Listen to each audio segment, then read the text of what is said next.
Welcome back to this special chat we are having with Sebi whole-time member Mr. S. Raman. Mr. Raman lays down office in a few days, and he brings to the office a wealth of experience, 40 years as commercial banker and 4 years as regulator in Sebi. Well, Mr. Raman, we were talking about mutual funds. You know, we've seen this exponential rise in the amount of money that's come to mutual funds. What is the thinking in Sebi? Is this largely because of demonetization, or do you think this is just a secular shift and we are going to continue to see this for several years? There are two very major things which are responsible for the growth of the mutual fund industry during the last 5-6 years. One very significant thing was that we encouraged mutual fund subscriptions from the rural areas, that is beyond the top 15. Okay. Otherwise, much of the subscriptions is coming only from the top cities. So we said, okay, if you go beyond the top 15 cities and then garner a minimum stated sum, say 20 or 30%, then we will give you 30. You qualify yourself for 30 basis points more expenditure. Reimbursement of things. So that one single move, I think, which was done in late 2012. I think that was a bit of a game changer. Now, where it was about 9-10% from B15 is now almost 18% now. And especially, and 19% as again, on a much bigger level of 20 lakh crores as against 10 lakh crores at that point of time. So it has been a huge, huge progress, and the mutual fund industry has done very well to catch a lot of business from the rural and other areas. That is number one. Number two is the popularity of the SIP, special investment plan, systemic investment plan, sorry. So actually it was something like a recurring deposit. Such a scheme was not earlier there.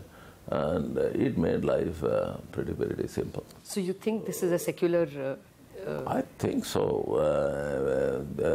SIPs has been a huge product for the mutual fund industry for the last 5-6 years, and this B15, of course, has been a game changer. And of course, because of the reduction in the bank rates in general, there is a huge amount of demand for a comparative product. No product is comparable to a bank deposit, but still, okay, like your liquid schemes, your money market schemes, these also have gained popularity. So long as the secular trend in the rate of interest in the bank deposits generally is going down, I think there is an automatic attraction from the mutual fund industry. So my reply to you is yes, I think it will be a secular long term. Yeah. Okay. Since you spoke about liquid funds, in liquid funds you all consolidated the rules. But in balanced funds, the rules are not consolidated yet. In the sense, the older guys still have an advantage in terms of flexibility compared to the newly set up balanced funds. Is there any thinking on that to, make the rules for the latecomers also similarly flexible? Or I think this is a question which should be addressed by my colleague now, because it's almost a year since I left. Okay, fair enough. But you wouldn't know whether there is any thinking on that? Yeah, this matter keeps getting raised, and of course we look at it. There is no doubt on that. During my time, there was some people felt that we are at a disadvantage vis-a-vis the other players. But then but the argument is good in any industry. The earlier players have some advantages, and the new players also have their own advantages. It is not that the new players do not have their advantages.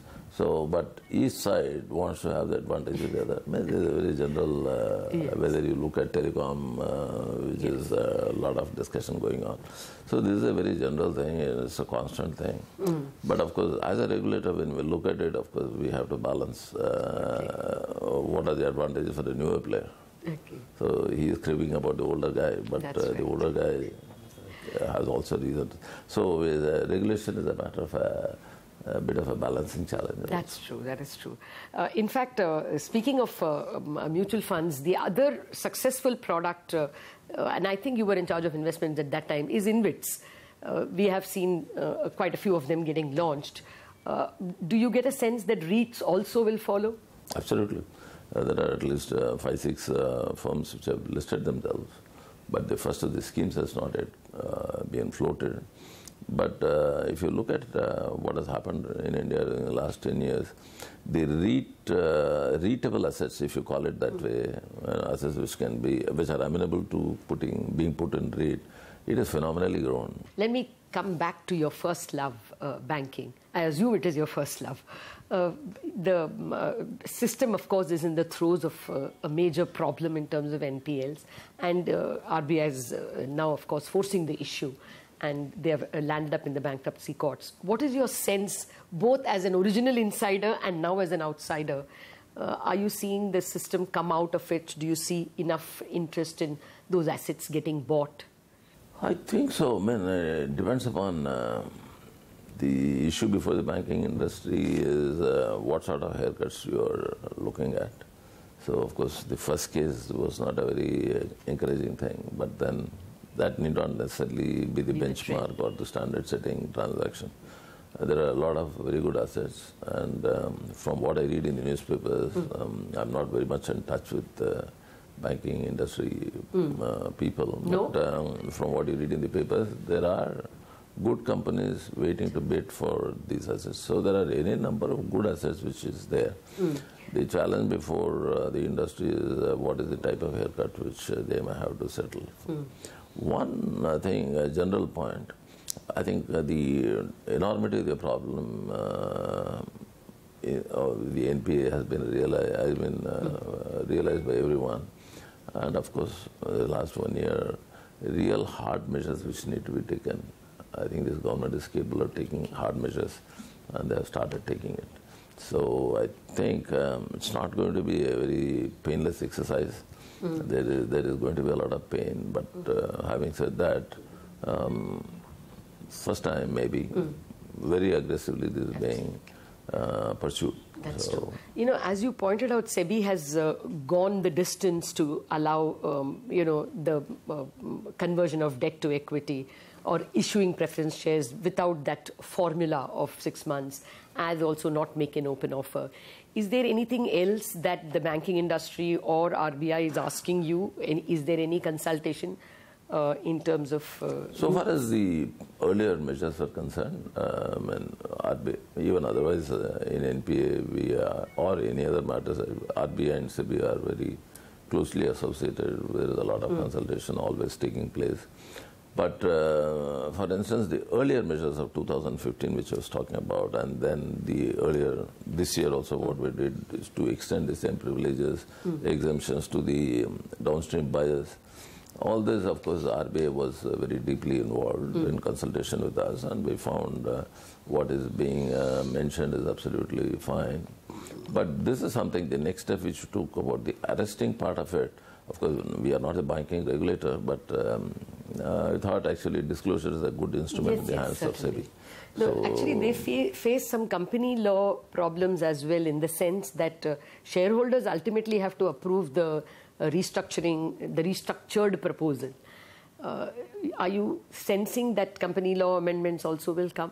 It's a continuous process. I mean, and, in our own regulation, we have said actually it requires a special resolution. But if there is a representation from the RBI or the industry that some of these things can be tweaked, that can be tweaked. The tweaking of regulations is a continuous process, and of course Sebi is a flexible regulator. And we do appreciate what is happening in the market. And if this may require even the DCA, the MCA, Ministry of Corporate Affairs, to give some help. Shareholder MCA, we are in close touch with them. Okay. And in fact, one of the members of the board is the Secretary of the Company Affairs. So that way we have good equation with all the regulators. All this. Well, Mr. Raman, thank you very much for sparing time for us, and all the very best in your future retired life as well. Thank you very much.